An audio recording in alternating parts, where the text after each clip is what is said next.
Colonel Faridi के हवाले से जासूसी दुनिया का बड़ा एक और अहम नावल है। ठीक है जी।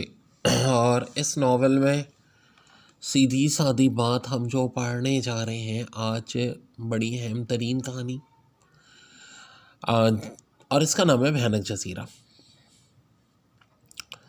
तो हुआ क्या था, अनवर ने अल्बर्नो से बात कर रहा था, रशीदा हुआ हो गई थी और अल्बर्नो ने अनवर को बताया कि उसका दुश्मन डॉन विंसेंट था और वो उसको डॉन विंसेंट से रशीदा को बचाने के लिए आया था। तो अनवर ने पूछा क्यों? महज इसलिए कि डॉन विंसेंट जिस मकसद के लिए हिंदुस्तान आया था उसे ये आसानी से पूरा कर सके। तुम्हारी कोई बात मेरी समझ में नहीं आई, फरीदी ने अनवर ने कहा। तुम शायद समझे मैं अख्तलाफ बयान से क्या ले रहा हूँ। अल्बर्नो मुस्कुरा कर बोला, मैं ये कहना जानता था कि डॉन विंसेंट हिंदुस्तान जा रहा है। अल्बर्नो खामोश हो गया। इसने महसूस किया कि अनवर इसकी बातों में दिलचस्पी लेने के बजाय दूसरी तरफ देख रहा है। अल्बर्नो के चेहरे पर पुरस्कार मुस्कुराहट फैल रही थी। उसने आहिस्ता आहिस्ता अपने चेहरे पर लगी हुई घनी दाढ़ी पर हाथ फेरना शुरू कर दिया। अनवर अभी तक दूसरी तरफ देख रहा था। उसने जहाँ से बात ख़त्म की थी वहीं फिर शुरू की। मैं जानता था कि डॉन विंसेंट हिंदुस्तान जा रहे हैं, लेकिन इस मकसद से वाकिफ़ नहीं था। यहाँ आकर बस ख़त्म भी करो। अनवर यकबैग उसकी तरफ मुड़कर बोला, लेकिन दूसरे रन में उसके मुंह से हैरत अंगेज चीख निकली और वो चलकर खड़ा हो गया। आप? अनवर का मुंह फैल सा रह गया। उसे ऐसा महसूस हो रहा था जैसे वो ख्वाब देख रहा है। अल्बर्नो की जगह एशिया का जवां साल और दलेर सुरख रसा इंस्पेक्टर फ्रेडी मुस्कुरा रहा था। अपनी आंखों पर यकीन नहीं आ रहा। अनवर ऐसा से बोला, तुम्हारी बेयकीनी से खुदा ही बचाए। जी नहीं, ये बात नहीं है। खैर, अब ज़्यादा बदहवासियाँ दिखाने की ज़रूरत नहीं है। हम आज ही डॉन विंसेंट के ताक़ुब में रवाना हो रहे हैं। लेकिन आखिर आप इस बेस में क्यों? अनवर मुस्तफ़ा अंदाज में बोला। ये बहस मैंने यहीं आकर बदला है, फरीदी ने कहा। मैं दरअसल खामोशी से सब कुछ करना चाह रहा था। इस दिन मैं होटल में मैंने ही तुम लोगों को एक ख़त लिख दिया था। हालांकि मैंने गलती की थी और इसी गलती की तलाफ़ी के लिए मुझे राइफ़ल क्लब वाले मुकाबले में हिस्सा लेना पड़ा। पुलिस उसे छोड़कर मेरे पीछे लग गई। और डॉन विंसेंट की नकलो हरकत देखी जाती तो खुलकर काम ना कर सकता था। कल रात को भी अजीब इत्तेफाक हुआ। डी कारेका से मैं कल रात ही मिला। डॉन विंसेंट के साथी उसका ताक़ुब कर रहे थे और मैं उसके ताक़ुब में था। फिर मुझे नहीं मालूम कि इन्हें जिस लड़की की तलाश थी वो रशीदा थी। लिहाजा इस सूरत में मुझे ख़ास दिलचस्पी लेनी पड़ी। पुलिस वाले आपकी तलाश में बुरी तरह सरगर्दा हैं। इन लोगों को बेवकूफ़ बनाना मुश्किल नहीं है, फरीदी ने कहा और बुझा हुआ सिगार सिलगाने लगा। अच्छा, तो दूसरे साहब मियाँ हमीद है, ज़ाहिर है। फरीदी ने कहा, रशीदा के मुतालिक आपको सारी बातें डी कारेका से मालूम हुई? हाँ, कल रात को इसने मुझे सारा वाक़या बना दिया। वो आपको अल्बर्नो की हैसियत से जानता है। हाँ, और यही ठीक है, वरना वो भड़क जाएगा। मैं इस अनदेखे जजीरे की सैर करना चाहता हूँ, फरीदी ने कहा। लेकिन आप डॉन विंसेंट के पीछे किस तरह लग गए?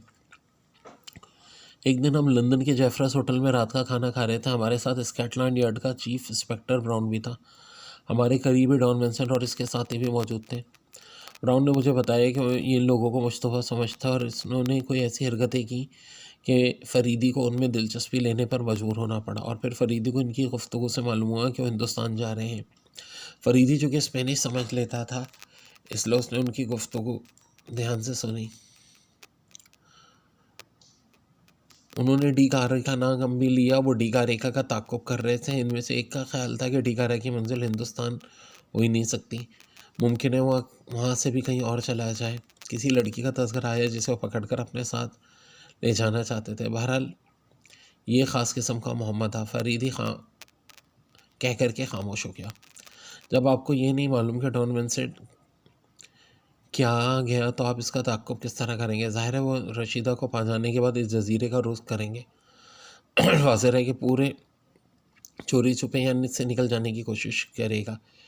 इसके लिए कोई गैर मारूफ रास्ता ही करामत हो सकता है। लिहाजा हम भी कहीं से रवाना हो, इन इस जजीरे में दाखिल होने से पहले ही चालेंगे।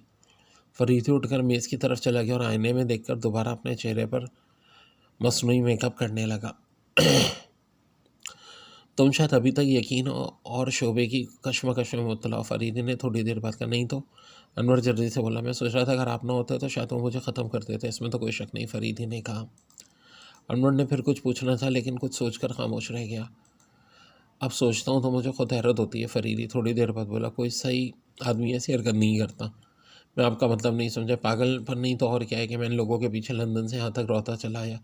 ये सब कुछ डॉन विंसेंट के एक महज जुमले पर हुआ था। इसका एक साथी कह रहा था क्योंकि हिंदुस्तान में मुसीबत में ना पड़ जाए, जिस पर डॉन विंसेंट ने कहा कि वहाँ की पुलिस में सब करप्ट लोग बसते हैं, वहाँ की पुलिस इतनी सही नहीं कि काम में खारिज हो सके। ओ, अनवर ने कहा, और फिर मैं इनके पीछे लग गया। फरीदी मुस्कुरा कर बोला, अगर डी सॉल्ट खुदकुशी कर लेता। बाहर कदमों की आहट आई और फरीदी अचानक खामोश हो गया। आने वाला डी कारगा था। वो स्पेनी ज़ुबान में कुछ कहता रहा और फरीदी सर हिलाकर सुनता रहा। बहरहाल डी कारगा के अंदाज से ज़ाहिर हो रहा था। फिर फरीदी ने उससे कुछ कहा और वो मुस्कुरा कर चला गया। यार मैं हमीद से आज आ गया हूँ, फरीदी थोड़ी देर बाद बोला। क्यों, क्या हुआ? डी कारगा ने शायद उससे अपनी लड़की का तज़किरा किया था जो यहीं कहीं होटल में ठहरी है, लिहाजा वो उसे बाहिफ़ाज़त तमाम यहाँ लाने का वादा करके गया है।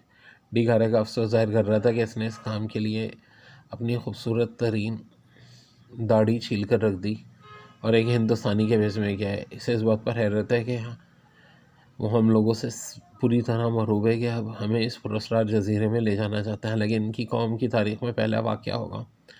आज तक किसी गैर मुल्की ने कदम नहीं रखा। अनवर ने कहा, यह बात मेरी समझ में नहीं आई। फरीदी ने कहा कि मेरी मालूमात का इन्हिसार महज मीर डी कारगा के बयान पर मुबनी है। हकीकत क्या है इसका मैं वसूख से नहीं कह सकता। डी कारगा ने बताया कि इस जजीरे के बाशिंदे नस्लन इनका है। स्पेन के सलार ने जब मैक्सिको पर हमला किया था उस वक्त मोसे ज़ात की हुकूमत थी। इत्फाकन कोडने का एक सरदार अपने दस्ते समीर मोन्टेजोमा से मिल गया। इस घर का बायस मोन्टेसोमा की हसीन लड़की ओटामी थी, उस पर आशिक हो गया था। कोर्टे ने मुइज़ो को शिकस्त दी और वो सरदार ओटामी अपने दस्ते समीत फ्लोरिडा होता हुआ जज़ायर पामा की तरफ रवाना हो गया। फिर उसने गैर आबाद जजीरे में पनाह ली जो जजीरे इंडस और जजीरा वाइटिंग के दरमियान में वाक़ है। चूँकि आज भी लोगों को यकीन है कि वो जजीरा गैर आबाद है, इसलिए वो उसे बहरन आइलैंड के नाम से याद किया जाता है, लेकिन वहाँ की आबादी 20 लाख के करीब है। डी कारगा का कहना है कि वो जजीरा कभी गैर आबाद नहीं था। वहाँ अब भी जंगलों में कहीं कहीं कदीम कबीले मिलते हैं, लेकिन वो नीम वैशी हैं। वहाँ अब तक शहनशाहियत कायम है। अनवर के होठों पर गोया मोहर लग गई थी। उसके समझ में नहीं आ रहा था क्या बोले। और फरीदी का कदम दरमियान में ना होता तो इससे हलीफ लाला की ही कोई दास्तान समझता। और अब सोच रहा था कि डी कारगा का बयान गलत भी हो तब भी रशीदा की शख्सियत पुरस्कार रहती है और वो हिंदुस्तानी है, तो किसी गैर मुल्की को उसमें इस तरह दिलचस्पी लेना क्या मायने रखता है। मैं रशीदा के लिए सब कुछ कर सकता हूँ। अनवर आहिस्ता से बोला, ठीक है, मुझे तुमसे उम्मीद है। डी कारगा तुम्हारा एहसानमंद है कि तुमने रोमोली की हिफाजत की। डी कारगा अक्सर इससे मिलता जुलता रहता था। रशीदा ने तुम्हारे मुतालिक उसे सब कुछ बता दिया। वो तुम्हारे किरदार की बुलंदी का मुतर्रफ है। अनवर ने कोई जवाब नहीं दिया। अपने मुतालिक सोच रहा था कि इसके यकायब होने पर क्या होगा। हो सकता है कि पुलिस अपना शोबा यकीन में बदल दे। वो काफ़ी देर तक उलझता रहा, लेकिन यह ख्याल करके फिर इत्मीनान हो गया कि इंस्पेक्टर फरीदी इसके साथ होगा। इसने तहिया कर लिया था कि वह आज ही बाकायदा तौर पर अपनी मुलाजमत से मुस्तफ़ी हो जाएगा। बहाना रशीदा की तलाश का होगा जिसकी गुमशुदगी से लोग वाकिफ़ हो चुके हैं। ओके डेयर, आज की एपिसोड यहीं तक।